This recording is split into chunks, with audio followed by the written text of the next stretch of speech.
हमेशा की तरह एक दिन मौका पाकर दरबारी बीरबल के खिलाफ बादशाह अकबर के कान भरने लगे। वे कहने लगे, जहां पनाह, बीरबल स्वयं को कुछ ज्यादा ही अक्लमंद समझता है। यदि वह इतना ही अक्लमंद है तो उसे कहिए कि वह बैल का दूध लेकर आए। दरबारियों की बातों में आकर अकबर ने बीरबल की अक्लमंदी की परीक्षा लेने की सोची। बीरबल उस समय दरबार में उपस्थित नहीं था।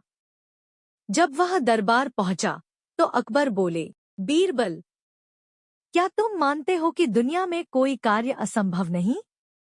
जी हुजूर, बीरबल में उत्तर दिया। तो ठीक है, हम तुम्हें एक काम दे रहे हैं। तुम्हें उसे 2 दिवस के भीतर करना होगा। फरमाइए हुजूर। आपके हर हुक्म की तामीली मेरा कर्तव्य है। बीरबल सिर झुककर अदब से बोला। जाओ, जाकर बैल का दूध लेकर आओ, अकबर ने आदेश दिया। आदेश सुनकर बीरबल भौंचक्का रह गया। इधर दरबारी मन ही मन बड़े प्रसन्न हुए। वे जानते थे कि यह कार्य असंभव है, क्योंकि दूध गाय देती है, बैल नहीं। क्यों बीरबल, तुमने कोई जवाब नहीं दिया? अकबर बोले। बीरबल क्या कहता? वह बहस करने का समय नहीं था।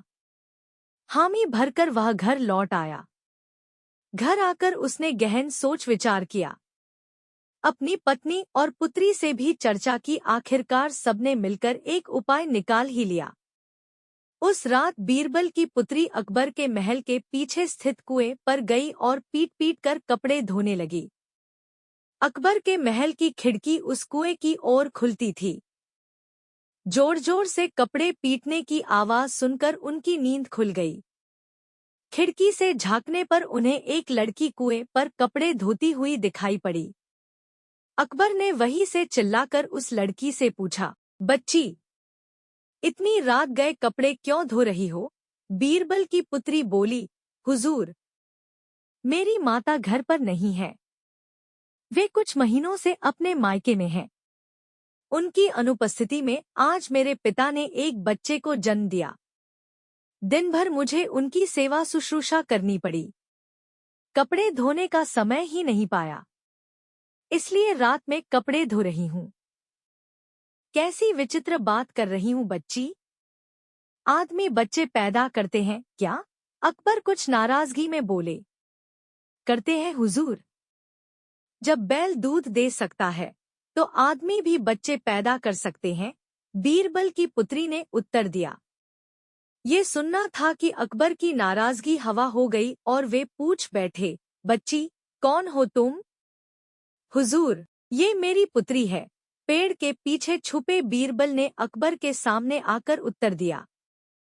ओह, तो ये तुम्हारा स्वांग था? अकबर मुस्कुराते हुए बोले।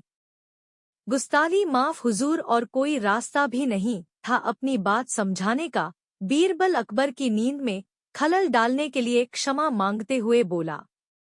इधर अकबर भी बीरबल की अक्लमंदी का लोहा मान गए। अगले दिन रात का पूरा वृतांत दरबारियों को सुनाते हुए उन्होंने बीरबल को उसकी अक्लमंदी के लिए सोने का हार इनाम में दिया। दरबारी हमेशा की तरह जल भुन कर रह गए। अगर कहानी अच्छी लगी हो तो वीडियो को लाइक, शेयर और सब्सक्राइब करना ना भूलें।